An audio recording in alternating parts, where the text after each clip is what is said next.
Seguidamente vamos a pasar al tercer y último tema de esta jornada: impacto social del régimen económico constitucional. Expositor, señor Jaime de Althaus Guarderas. Vamos a leer algunas notas biográficas de su extensa trayectoria. Jaime de Althaus Guarderas es magíster en antropología por la Universidad Católica del Perú. Ha sido presidente del Instituto Nacional de Fomento Municipal, subdirector de Diario Expreso, director y conductor de La Hora N, es columnista semanal del Comercio, presidente de la Ampadia y de la consultora Diálogo Social, y ha publicado varios libros, entre los que destaca Desarrollo hacia adentro y Anemia regional en el Perú, La revolución capitalista en el Perú, La promesa de la democracia, La gran reforma de la justicia y la seguridad. Lo invitamos al podio y lo recibimos con fuertes palmas.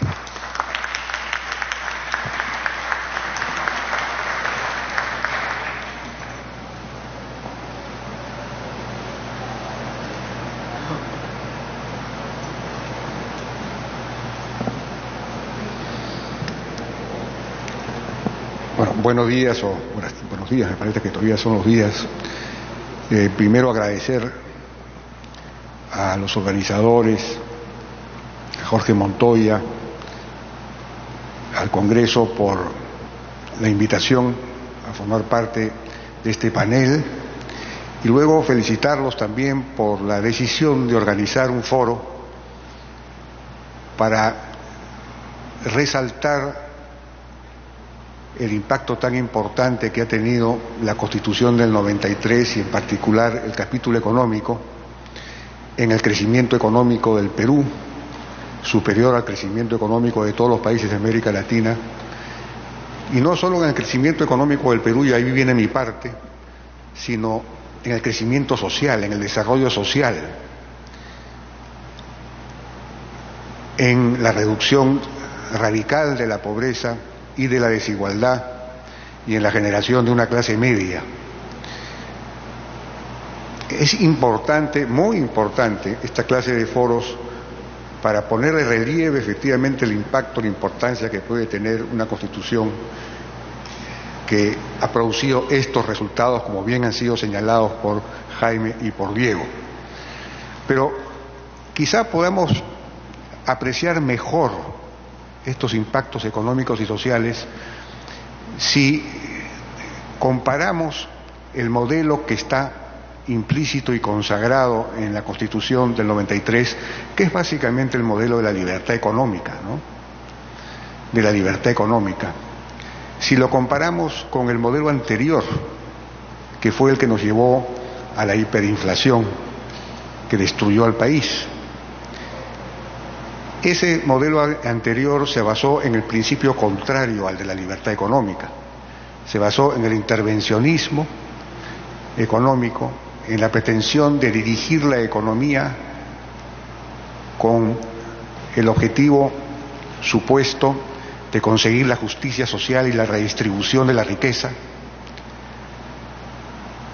Y lo que consiguió ese modelo basado en el intervencionismo y en lo que he mencionado fue exactamente lo contrario de lo que se proponía. Envuelto en una retórica de justicia social, terminó empobreciendo a los más pobres y agravando la desigualdad. Entonces estos son exactamente los dos contrastes. La libertad económica de la Constitución del 93 lleva al desarrollo social, a la eliminación de la pobreza, y en cambio el intervencionismo del modelo anterior lleva a la destrucción de la economía popular, ¿no? Contrariamente a lo que proclama su ideología y su verbo. Y esto ha ocurrido de la siguiente manera, lo que pretendió ese modelo consagrado en la Constitución de 1979 fue la industrialización por sustitución de importaciones, ¿no es cierto? Esa fue la estrategia. Para eso había que proteger el mercado de manera infinita, absoluta.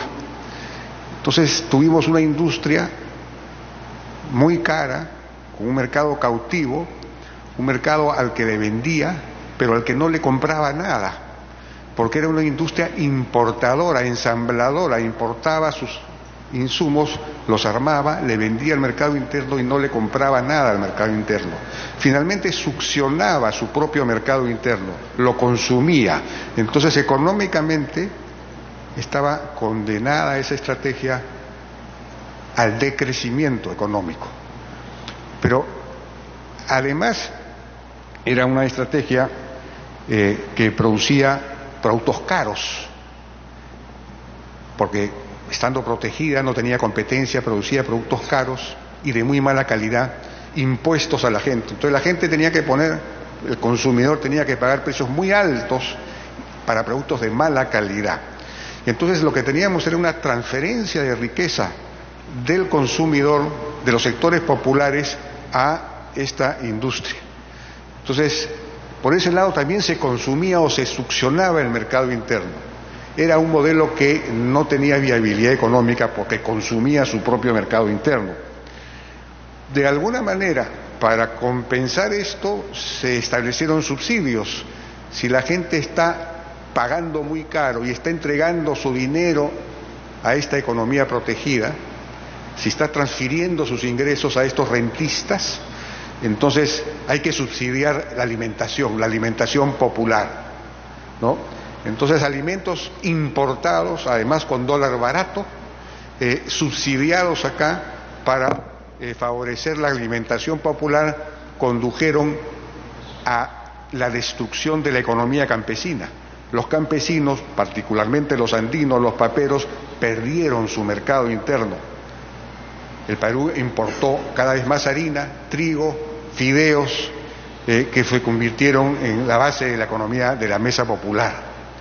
Y entonces, por varios lados, este modelo destruyó la economía de los pobres, ¿no? Por un lado, precios altos, porque es una industria protegida.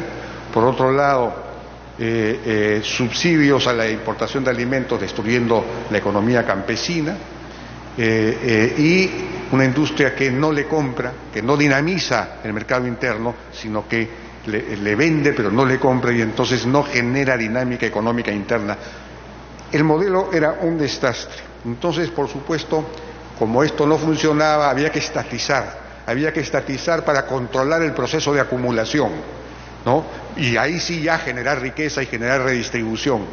Pero las empresas, como se ha visto, fueron un fracaso desde el punto de vista económico, generaron un déficit tremendo, agravaron la inflación, y como esta inflación estaba siendo generada a su vez por un mercado interno que no funcionaba y que por lo tanto no producía ingresos para el Estado se fue quedando sin ingresos, y por lo tanto llegó un momento en que había que financiar el Estado con maquinita. Inflación. Gran inflación, porque el mercado no generaba ingresos públicos, el mercado no funcionaba, gran inflación. Y entonces, ¿cómo controlar la inflación? Control de precios. Control de precios, más escasez, más inflación, círculo vicioso, en fin, esto estalló en la hiperinflación. ¿Quién fue el gran perjudicado? Los sectores populares, porque la inflación a quien más afecta es a quien no tiene capital, al que solo tiene el ingreso diario que produce su actividad, ¿no? Económica. Y el gran modelo de la justicia social terminó arruinando a los pobres. Si pasamos al siguiente, no sé si podemos la siguiente, por favor, siguiente, mecanismo de inflación, siguiente. Es lo que acabo de explicar. Siguiente, por favor. Sigue, ahí nomás, ahí está. Bueno, a partir de los años 90 cambia el modelo económico, y este nuevo modelo económico, basado no en el intervencionismo, no en la estatización, no en el proteccionismo, sino en la libertad económica y en la reducción del aparato empresarial del Estado. Entonces, ese modelo sí produjo una gran redistribución social de la riqueza. Lo que se produjo fue una redistribución social de los privilegios rentistas del modelo anterior. Eso fue lo que ocurrió, ¿no? Sin sectores protegidos, el protegido terminó siendo el pueblo. Entonces, eso fue la consecuencia final del nuevo mercado. Primero se abrió la economía, es decir, se bajaron los aranceles protectores, desapareció la protección. Al abrirse la economía, los precios de los productos en general, de los productos industriales y otros, bajaron. Por supuesto, se volvieron precios competitivos, precios establecidos en régimen de competencia. Al bajar los precios, esto favoreció al consumidor, sobre todo a los más pobres, ¿no? Hubo ahí una redistribución inmediata. Y esto se refleja en el artículo 61 de la Constitución. El Estado facilita y vigila la libre competencia, ¿no? El tipo de cambio dejó de estar controlado. Recuerden ustedes que llegó a haber como 14 tipos de cambio, el dólar MUC y todo lo demás. Dejó de estar controlado, tipo de cambio libre, ¿no? Y al mismo tiempo se eliminaron los subsidios a los alimentos importados, con lo cual el campesino recuperó su mercado interno, porque al ser el dólar no estar, digamos, el tipo de cambio libre, lo que significaba era que el tipo de cambio era un poco más alto, un poco más caro. Ya no teníamos dólar barato para importar alimentos baratos, tampoco teníamos subsidios a los alimentos, por lo tanto el campesino recuperaba su mercado interno. Y eso se refleja también en el artículo 58 de la Constitución, que dice: la iniciativa privada es libre, se ejerce en una economía social de mercado. Pero podemos ver el impacto de esto en la siguiente. Fíjense cómo el campesino recupera su mercado interno a partir de 1990. La evolución del consumo per cápita de papa es algo sumamente ilustrativo. Vino cayendo con el modelo anterior, porque el modelo anterior socavaba la economía campesina, ¿no? Al hacerla competir con productos importados con los cuales no podía competir porque estaban subsidiados. Y entonces, a partir de del establecimiento de una economía libre y competitiva, el campesino recupera su mercado y empieza a vender cada vez más papa. Y la producción de papa se ha multiplicado por, 4, 5, 6 veces en los últimos 20 o 30 años. Es algo extraordinario, ¿no? La siguiente, por favor. El ingreso rural en el Perú subió por primera vez desde los 90 y subió más que el resto. Esto es un libro de Richard Webb, Conexión y Despegue Rural, donde muestra cómo el ingreso rural en el Perú se mantuvo estable en los últimos 100 años hasta el año 94. Y el año 90, a partir del 94, el ingreso rural, el ingreso de los campesinos, de los productores agrícolas, empieza a crecer a una tasa muy alta. Y esa tasa es una tasa mayor a la tasa de crecimiento del ingreso del resto de la sociedad. Es decir, estamos ante un crecimiento redistributivo, un modelo de economía libre redistributiva, esencialmente redistributiva. Siguiente. Y entonces se privatiza las empresas públicas y eso dinamiza, por supuesto, tremendamente la economía, pero sobre todo en el artículo 84 se establece que el Banco Central está prohibido de conceder financiamiento al erario. Este artículo es absolutamente clave, ¿no? Porque el Banco Central no puede darle dinero al Ejecutivo, se cierra la maquinita para siempre, la inflación es abatida por completo y entonces por ese lado también el pueblo recupera ingresos. Al no haber inflación, el pueblo aumenta su capacidad adquisitiva. Si no solamente los campesinos recuperan su mercado interno, sino que el consumidor recupera capacidad adquisitiva, ¿no? Y por otro lado, por supuesto, el país recupera reservas y ahí el artículo pertinente de la Constitución es el que establece que solo autorizado por ley expresa el Estado puede realizar subsidiariamente actividad empresarial. Y esto es muy importante porque entonces se pone un límite al crecimiento empresarial del Estado y entonces se profundiza la libertad económica y se facilita la inversión privada. El sector privado se reactiva y empieza a invertir y se empieza a crecer, ¿no? Y por último, siguiente, se eliminan por supuesto los controles de precios, ya no hay inflación, se eliminan los subsidios, se eliminan las licencias, se eliminan todos los instrumentos de control y de intervención que tenía el Estado en la economía. Es decir, se establece la libertad económica, ¿no? El artículo 59 de la Constitución dice: el Estado estimula la creación de riqueza y garantiza la libertad de trabajo y la libertad de empresa, comercio e industria. Libertad de empresa, comercio e industria es absolutamente fundamental. La libertad económica es el corazón del modelo, ¿no? Por supuesto que al eliminar los controles de precios y todos los mecanismos de intervención, desaparece la escasez, la inversión privada fluye, con las privatizaciones además se produce mucha inversión privada, hay alto crecimiento y todo lo demás. Desde el punto de vista social, lo que tenemos acá es siguiente: un modelo redistributivo de mercado, ¿no? En buena cuenta. Hay una redistribución masiva del ingreso de los sectores rentistas del modelo anterior, de los sectores privilegiados, digamos, a los sectores populares, de los sectores urbanos en buena cuenta a los sectores rurales. El ingreso rural y de las regiones se incrementa en mayor medida, como vamos a ver. Hay menos pobreza, menos desigualdad, como ya ha señalado también Diego, y se genera una clase media emergente. No sé si podemos ver el siguiente. El modelo fue efectivamente redistributivo, el empleo y los ingresos crecieron proporcionalmente más fuera de Lima. Podemos ver quizás la de la derecha, ahí como por ejemplo los ingresos crecen proporcionalmente mucho más en la sierra es donde más crecen.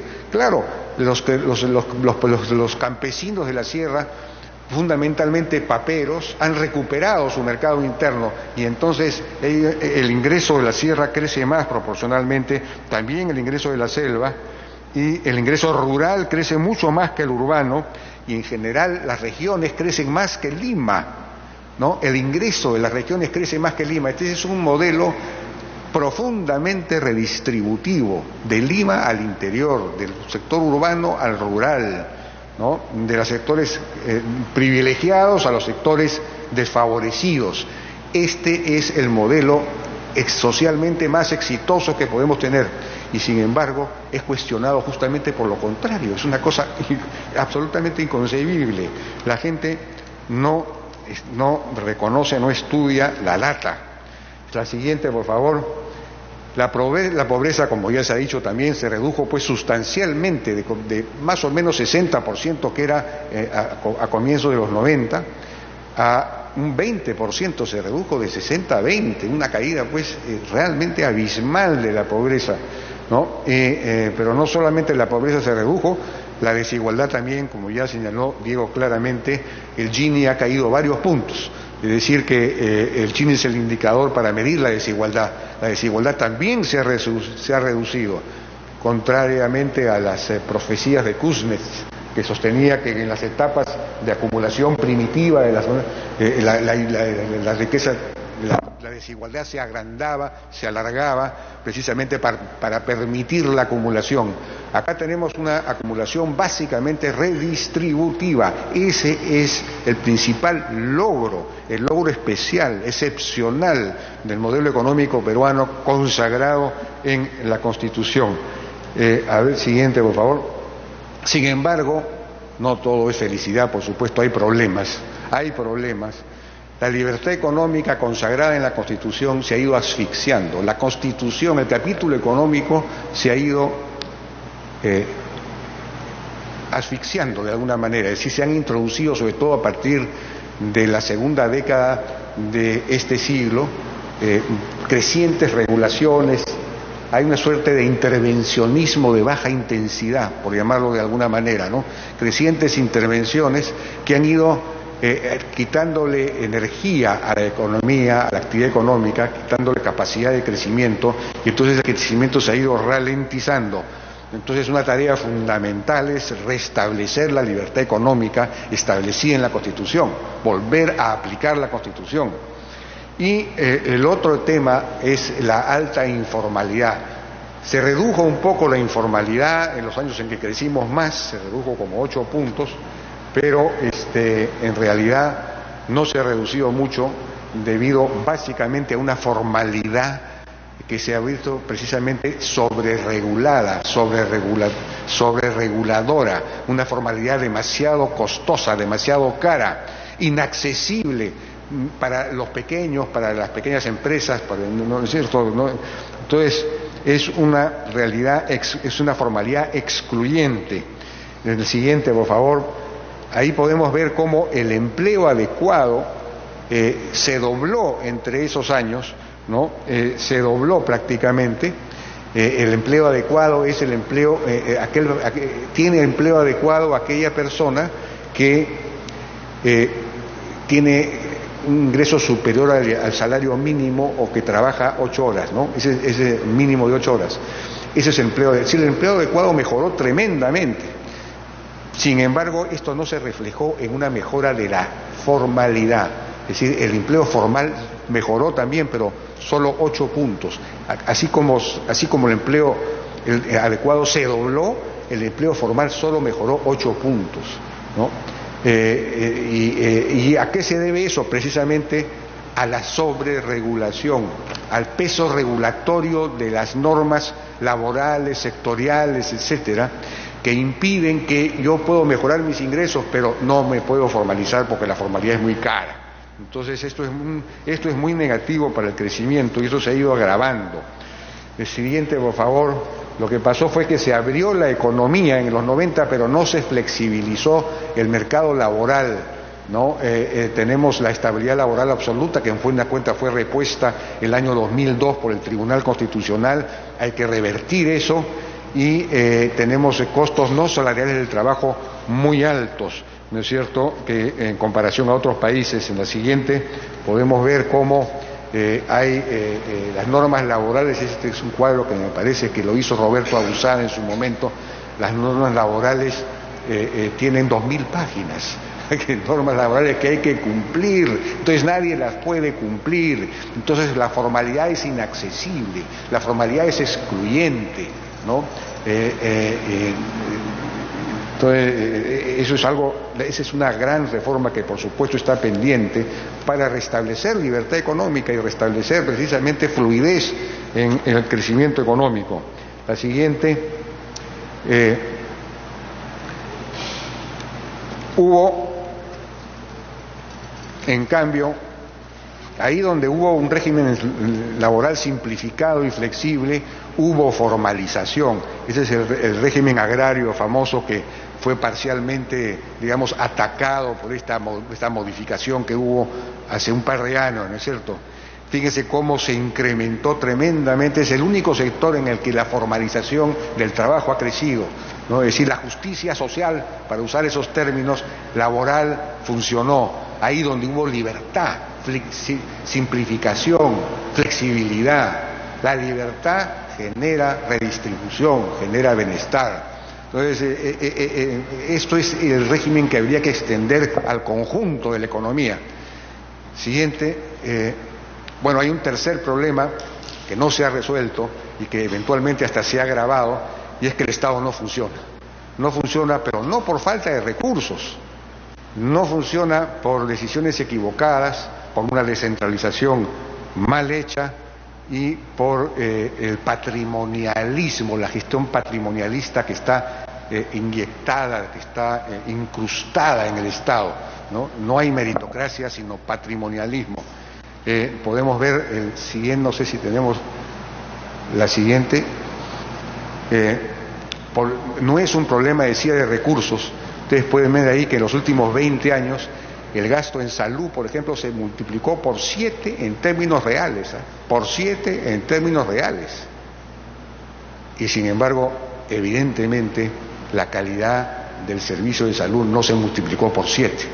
Ha habido algunas mejoras en la cobertura del SIS, por ejemplo, que antes no había, pero es una cobertura muy precaria, ¿no es cierto?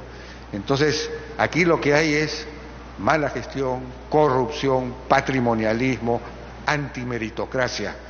Eso es lo que hay que resolver en el Estado, ¿no? Tenemos que implantar la meritocracia a fondo, tenemos que, en fin, simplificar, tenemos que privatizar, tenemos que concesionar los servicios e introducir libertad económica también en los servicios públicos. En conclusión, la siguiente, por favor.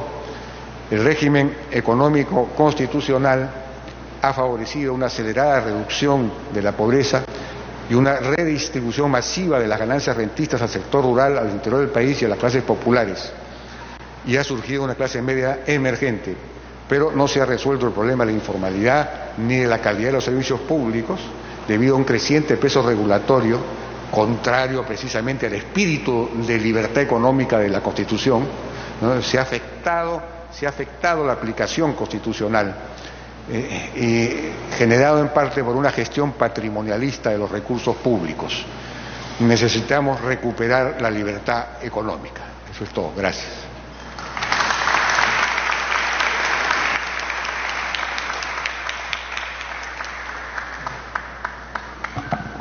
Muchas gracias, señor Jaime de Altavuz Guarderas.